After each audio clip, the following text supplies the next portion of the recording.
around the world with its epic story of good versus evil. Which makes sense because the story was created by one of the most influential storytellers in the history of Hollywood, a man by the name of not George Lucas. Wait, what?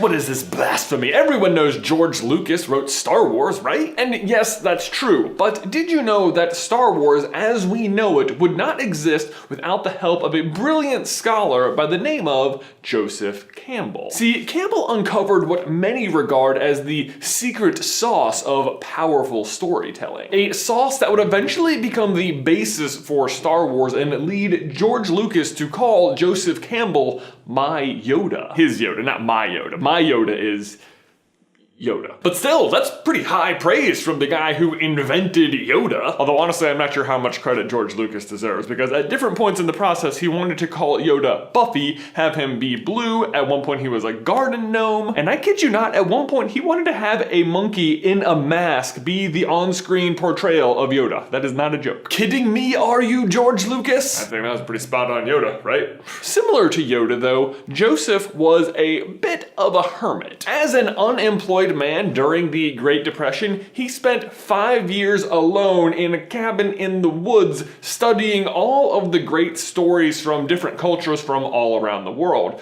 And this is when he made a discovery worthy of a Jedi Master. What he discovered was that across every single culture on Earth, even ones that had never interacted with each other, all of their most famous stories shared common plot elements. From the Odyssey to Beowulf to Native American legends, even through to The Hobbit, it was almost like we had a storytelling blueprint built into our DNA to help us make sense of the world. And Campbell called this universal story the monomyth, or the hero's journey, which he summed up in this way. A hero ventures forth from the world of common day into a region of supernatural wonder. Fabulous forces are there encountered, and a decisive victory is won. The hero comes back from this mysterious adventure with the power to bestow boons on his fellow man. Boons, in case you don't know, are like favors or just good things, things that are good. Basically, someone from the common world enters a supernatural one where fantastic forces are encountered and a decisive victory is won, and they return home from their hero's journey a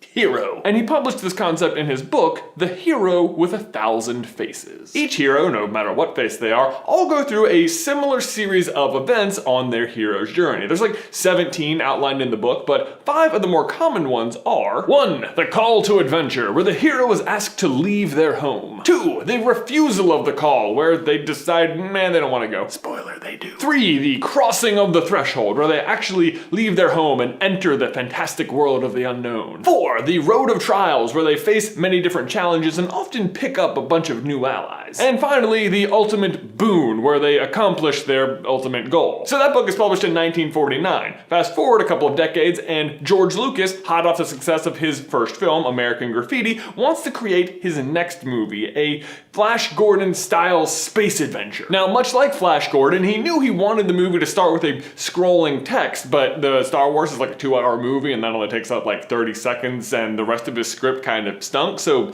yeah, he had a problem. I mean, he was on the right track. He had cool worlds and cool ideas and cool characters, but he couldn't make them work until he discovered Joseph Campbell's book, The Hero of 1,000 Faces, which gave his amazing creativity focus. In other words, Lucas used the force of the monomyth to turn his Flash Gordon space tale into a grand adventure that used touchstones from stories that had resonated across millennia. And in effect, with the help of Joseph Campbell, George Lucas forged our modern myth. Like, let's just go back to those examples I gave earlier, because Star Wars follows the outline of the monomyth almost to a T, and here's just a few examples. Luke is called to adventure when he finds the holographic message from Leia in R2-D2. He refuses the call when Obi-Wan asks him to come with him to save Leia, and he's like, no, I have to stay here and be a moisture farmer. I can't go and be an awesome Jedi. Get it together, Luke. He crosses the first threshold when he boards the Millennium Falcon and finally leaves Tatooine, and his road of trials is his lightsaber practice and infiltration of the Death Star, all leading up to his ultimate boon when he pilots an X-Wing and destroys the Death Star. But so does that mean Lucas ripped off Campbell? Absolutely not. I mean, Campbell himself was already just compiling all of the most common elements from stories across generations into his one book. In fact, Campbell considered Lucas his best student, and like Luke, Lucas learned from a mentor to achieve wondrous victory. But honestly, the hero's journey should probably sound pretty familiar to you already, because even if you aren't a Star Wars fan, I guarantee you've been exposed to it. So many of our modern stories follow this, from The Matrix to Moana to Harry Potter to The Hunger Games. Like, seriously, watch this. It's super cool how all of these movies follow the same touchstones, but are all also way different. Katniss is called to adventure when she volunteers for Prim. She crosses the threshold when she leaves District 12. The Road of Trials is all the interviews, pre-games, training, and then of course the games themselves. And the ultimate boon is when she threatens to eat the berries and escapes the games. Harry Potter gets the call to adventure from Owl Post. His call is actually refused by Uncle Vernon, who does whatever he can to stop him from going to Hogwarts. But Harry eventually crosses the threshold anyway when he enters Diagon Alley through the Leaky Cauldron with Hagrid. His Road of Trials is all of his misadventures at Hogwarts. And of course his ultimate boon is when he's deep in the castle, face to face with Voldemort, or a Basilisk, or Dementors, or Voldemort, or Snape, or Voldemort. And while the monomyth isn't the only way to tell successful stories, I think it's pretty obvious that when executed properly, it just taps into something like deep and magical that we love seeing over and over. But here's the most important thing. The hero's journey isn't just for movies. It's a guide to life itself for all of us. As Joseph Campbell himself put it, what I think is that a good life is one hero's journey after another. Over and over again, you are called to the realm of adventure. You are called to new horizons. Each time there is the same problem.